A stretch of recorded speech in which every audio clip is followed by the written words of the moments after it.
ក្តីបោកសក់បោកក្បាលប្រពន្ធនៅលើបេតុងបណ្ដាលឲ្យបែកក្បាលស្លាប់ដោយសារខឹងប្រពន្ធទៅតាមដល់កន្លែងផឹកស៊ីនិងជេរប្រមាថប្រពន្ធពីខេត្តឧត្តរមានជ័យបរិសុទ្ធជាប្តីបានខឹងប្រពន្ធទៅតាមដល់កន្លែងផឹកស៊ីនិងជេរប្រមាថក៏ខឹងចាប់បោកសក់បោកក្បាលទៅនឹងបេតុងបណ្ដាលឲ្យបែកក្បាលជាច្រើនកន្លែងហើយបានស្លាប់ពេលបញ្ជូនទៅសង្គ្រោះនៅមន្ទីរពេទ្យបង្អែកខេត្តបន្ទាយមានជ័យ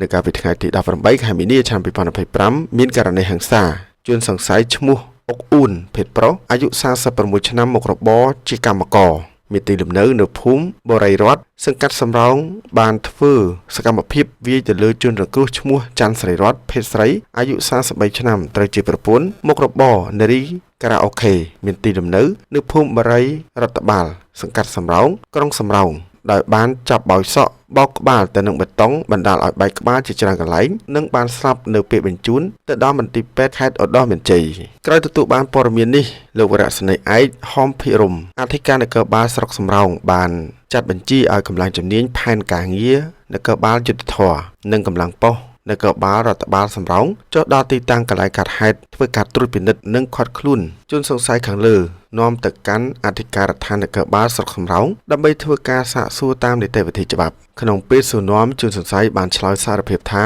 នៅថ្ងៃទី18ខែមីនាឆ្នាំ2025វេលាម៉ោង 11:30 នាទីរូបខ្លួនបានទៅផឹកស្រានៅផ្ទះជាមួយនឹងឈ្មោះសំភេទប្រុសអាយុ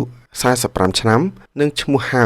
ភេទប្រុសអាយុ44ឆ្នាំរហូតដល់ប្រហែលម៉ោង 17:10 នាទីរូបខ្លួនក៏បានទិញស្រាជាងកន្លះកេសទៅផឹកលេងបន្តនៅផ្ទះពួកម៉ាក់ឈ្មោះតុនសម្បត្តិឧត្តមភេទប្រុសអាយុ45ឆ្នាំមានទីលំនៅនៅភូមិសំរោងសង្កាត់សំរោងក្រុងសំរោងក្នុងពេលខ្លួនកំពុងអង្គុយផឹកស្រាអស់ប្រហែលជា3កំប៉ុងស្រាប់តែប្រពន្ធឈ្មោះច័ន្ទស្រីរតបានខលទូរស័ព្ទប្រាប់ថាមកដឹកខ្លួនត្រឡប់ទៅផ្ទះវិញមួយសន្ទុះក្រោយមកប្រពន្ធរបស់ខ្លួនក៏បានមកដល់កន្លែងកើតហេតុក៏មានការឆ្លោះប្រកែកគ្នាពេលនោះប្រពន្ធរបស់ខ្លួនបានជេរប្រមាថយ៉ាងច្រើនធ្វើឲ្យរូបខ្លួនខឹងយ៉ាងខ្លាំងហើយក៏ស្ទុះទៅចាប់បោកក្បាលប្រពន្ធនៅនឹងបេតុងជាច្រើនដងបណ្ដាលឲ្យបែកក្បាលជាច្រើនកន្លែងហូរឈាមសន្លប់បាត់ទៅ